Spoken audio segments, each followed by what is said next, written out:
Quicksand, it sort of begins and you're put in the centre of the feelings of this girl, Maya, I think her name is. I should say it's set in Sweden, in Stockholm. She wakes up and gradually you realise that there has been a school shooting.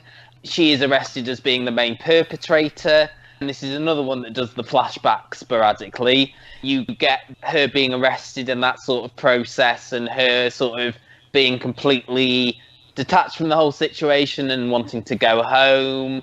In flashbacks, we see this sort of burgeoning relationship between herself and Sebastian, who's the sort of wealthy kid. I mean, they're all very wealthy. I think it's like an exclusive prep school where the shooting is meant to have occurred. You see them getting together when her family go on holiday in France, and then he arrives and she goes off on the yacht with his father, who's this really sort of successful businessman. And you get the impression that Sebastian has influenced her somewhat to take part in this school shooting, but you're not sure what's happened. And that's the basic bit of the first episode. There you go. And it's from Hans Rosenthal, from The Bridge and Marcella, and he's adapted it from a well-respected novel, I believe. Sarah, you are the Nordic noir queen.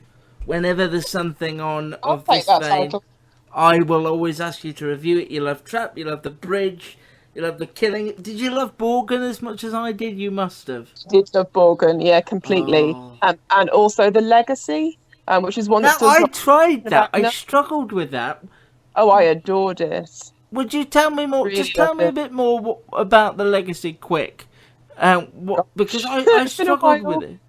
No, but isn't it about a matriarch of the family dying and? That's right. Yeah, this crazy artist matriarch of the family dies in the same sort of week that we find out she's got at least one illegitimate daughter, and she's got an awful lot of wealth and her sculpture and stuff to leave behind. So it becomes this tussle between like the family that she knew and this sort of girl who comes out of nowhere. Ooh. She basically leaves a scribbled napkin that says, "I'm leaving all my stuff to you, dear girl," and cuts out for other members of the family. But does it keep flashing back to show her alive or not?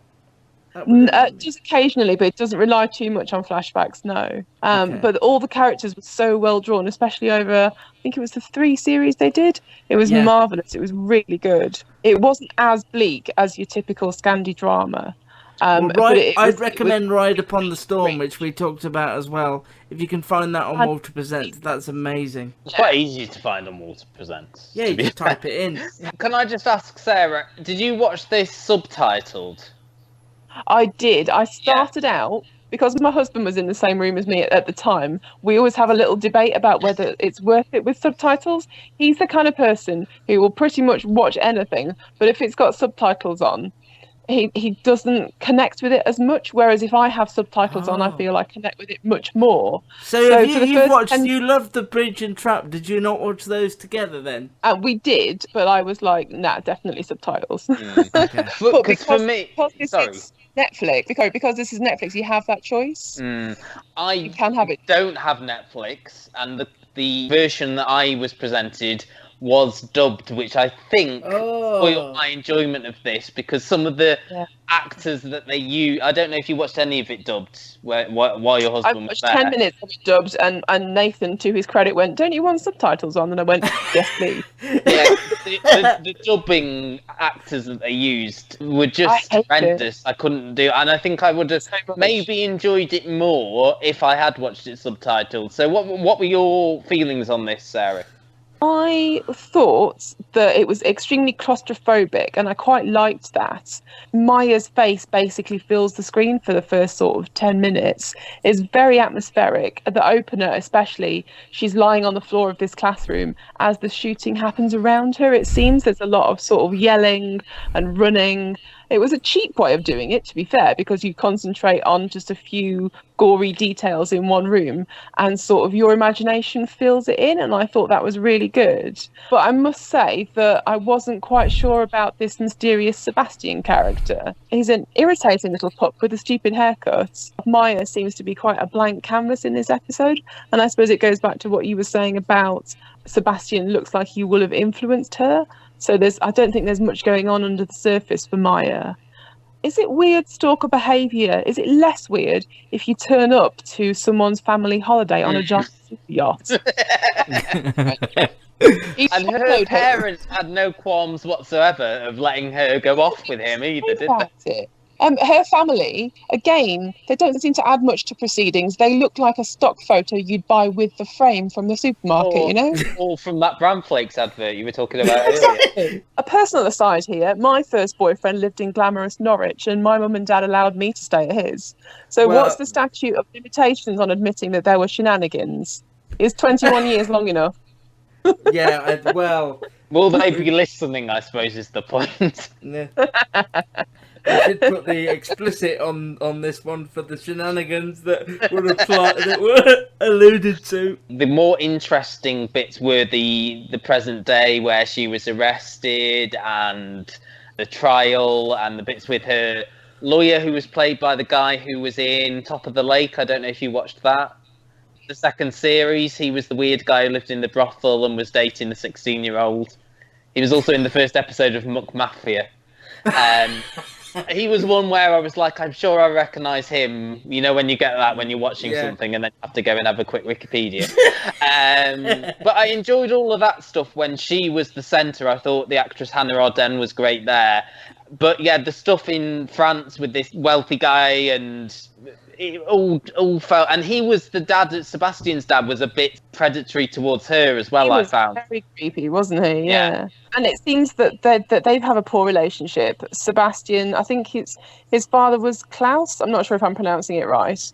And he seems to think that his son is a massive disappointment and much prefers his older brother. I did think that the French bits looked beautiful, absolutely gorgeous. Well, it's no different to Norwich. If they've got Norwich on screen at that time. Exactly. They've got the Broads. What more do you want? She does say at some point, though, doesn't she, that he could have had any girl he wanted and he picked me, which felt like, you know, not a thing a sort of strong female character would say. I would agree with your blank canvas. The whole thing seemed very dark and very cheap looking. And I know that we've mainly seen her in the cells and in a courtroom, but it did feel like they'd spent all the money on the France location and none of the money at home. And in a grey tracksuit as well. She didn't even want to get changed for the trial because they probably couldn't afford a suit for her. Does this fit, if you were trying to convince me one way or another, because this is Hans Rosenthal, who we know from The Bridge and we know how brilliant that is. Does this feel as layered as your average Nordic noir, where there's a lot going on and there's a lot of people and you're not quite sure, or does it feel quite pared back and quite... Very much pared back, yeah. Again, this was another one where there wasn't a lot going on, but there was a strong thread throughout. I think it's one of those ones that if Netflix was on and the remote was just too far over the other side of the room, you could definitely on for episode 2. Yeah. No, I definitely was intrigued by it. I didn't feel much either way for Maya. I thought about going back to this, but I went back to the victim instead. I think I would go. I would think about it more had I got the option to watch the subtitled version. Yeah, I think that would spoil my enjoyment. Yeah, and I think it's interesting. I can't think of another school shooting drama that I've seen before on TV. No, that's true, actually. It seems timely. The end of episode 1 was a nice little cliffhanger. Yeah, where they both sort of have like a Bonnie and Clyde moment. Yeah, a tiny bit more information about what might have happened at the school. But again, you know, the door's closed and we are just working by what we can hear. So kind of how it started the episode. I suppose the mystery is how much involvement did she have? Should she be the full guy? Because the other interesting thing, I suppose, is she kept asking, is everybody dead, didn't she? That was what she kept asking. So that's the other sort of, why is she asking that? It wasn't clear if that was concern or if she was just hoping that everybody was dead. So I guess there was a little bit of mystery there. But yeah, she was very blank.